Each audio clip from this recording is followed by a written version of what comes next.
right now, if you go on the street, I actually did this. I went in Honolulu down to the street where all the tourists go. And I put on a tie and I had a clipboard and I did an opinion survey. Good afternoon, sir. I want to do an opinion survey about what you think about yoga. You know, so then I would ask all these questions. Well, how long have you known about yoga? Where did you hear it from? Do you practice yoga? Did you ever teach yoga? Da, da, da, da. And in the middle there, someplace, I would say, and what about the Hare Krishnas? Right? And I got a uniform negative opinion of the Hare Krishnas from just about every single person that I contacted, over 90%. So that was when I realized, this was back in 2002, that was when I realized we cannot promote our mission as a Hare Krishna thing. So I decided, I'll use the Om Namo Bhagavate Vasudevaya, the Dvadasaksha mantra, which is just as good as Hare Krishna, almost as good. It's good enough to start with anyway, huh? Compared to where most people are at, it's really good. So, you understand? I'm not changing the teaching. They're accusing me of changing the teaching. I had to do that. It was a practical necessity because 90% of intelligent adults would reject us immediately if I had used the Hare Krishna brand. We still chant Hare Krishna. We still teach Hare Krishna, Maha Mantra, and all that, if you're following the regulative principles. And that's another thing. And there's quotes in Prabhupada's books that state this.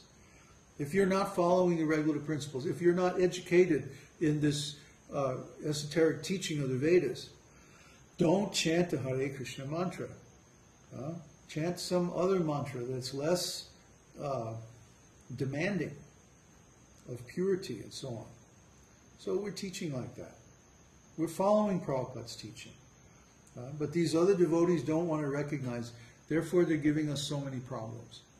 They won't let us publish our articles, they won't let us promote our books or teachings on their sites. So this is a big problem between me and my God brothers. And I think it's an irresolvable problem. I don't see any way to, you know, because we're not going to change our understanding. We understand Prabhupada's books. And they think they understand Prabhupada's books, then why are they changing them? See, they actually think they know better than Srila Prabhupada. They actually think like that. That Srila Prabhupada, he's a nice old man from India, but we know better. No. They don't understand that Srila Prabhupada is Nitya Siddha. Nitya Siddha means he was born in perfect Krishna consciousness. He was never in Maya. He was never in illusion. Who else in this world, at 5 years old, produced a complete Jagannath Rath Yatra festival in his neighborhood? At 5 years old. It was his idea. Of course, his parents helped him like that. But still, Srila Prabhupada, his symptoms from the very beginning of life were those of a very advanced, exalted devotee. So we can't think that Srila Prabhupada is like us. He was never a conditioned soul, at least not in this lifetime. He was Nitya Siddha, and that's a special category of a spirit soul who is enlightened from birth. All of us, if we attain Krishna consciousness, are called sadhana siddha. Means we attain Krishna consciousness by some sadhana, some work on ourselves. But Srila Prabhupada was always like that. I mean, he performed sadhana to show a good example. But he didn't need to perform sadhana. In Vedanta Sutra, where it talks about the qualities of the self-realized soul, it's that he can perform spiritual activities if he likes, but he doesn't have to. Why? Because he already has the result of those activities. If my car is nice and clean, why should I wash it again? There's a man down the street here in this village who has a red truck, and he washes this truck every day. Whether it's clean or not, doesn't matter. He washes and polishes his truck every single day. Why? It's useless work. It's not going to hurt his truck if it has a few rain spots on it or something. Huh? So the self-realized soul, that if he likes, if it pleases him, he can perform sadhana. But if his service, if his service is so much that he doesn't have time or he doesn't have the inclination, that's all right. He doesn't have to. He's not going to forget Krishna. Once you attain Krishna consciousness, you don't ever forget it. You don't ever lose it. Why? Because it's eternal. Everything that's spiritual is eternal. Huh? Bhagavad Gita 2:16. What is that verse? Do you know that verse? Of the things that are existent, there is no cessation. Those that are non-existent, there is no endurance. The seers of truth have. Seers have determined this. Yes. How? They know the nature of both. They know the nature of both. They know the nature of the material energy, and they know the nature of the spiritual energy. The material energy is always temporary. It's always changing. It's always going through some transformation. But the spiritual energy is eternal, without beginning or end. Always the same. So when you realize the spiritual energy, your consciousness is on that spiritual platform. That means no change. Huh? No transformations. All transformations finished.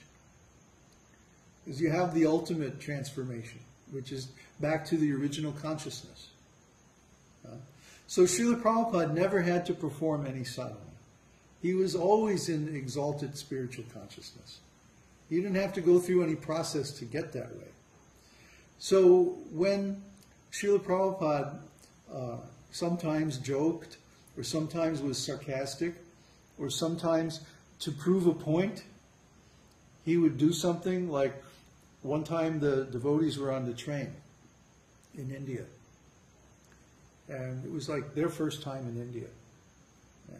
So they were all excited and they were talking a little bit nonsense. And so Prabhupada started examining the latches on the window. And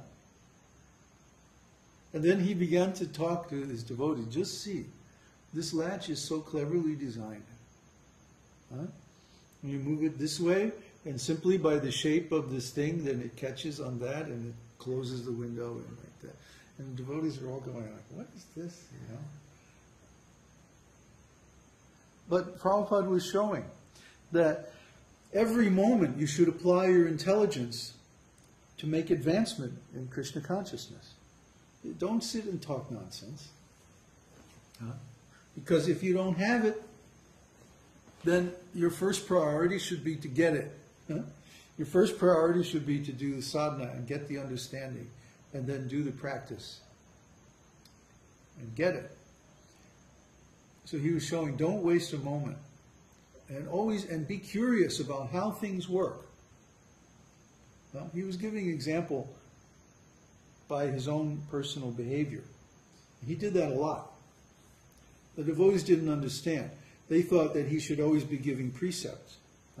But actually, by his example, he gave so many teachings. I remember being in Vrindavan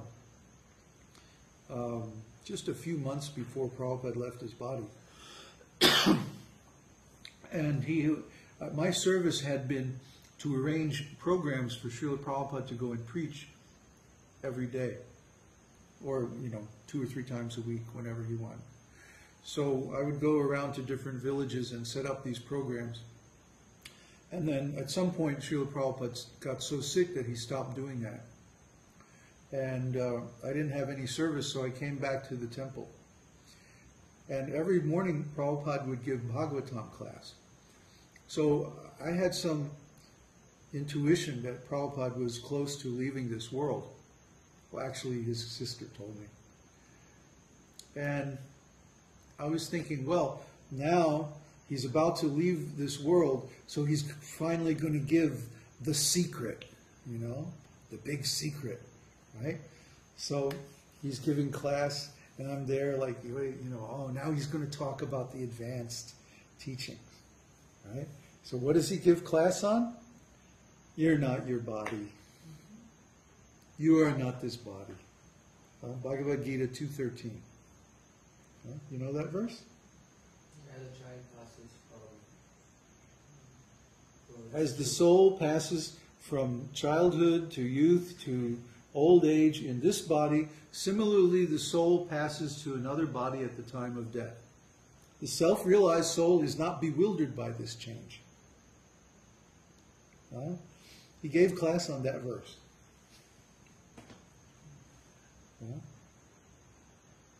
So what is advanced and what is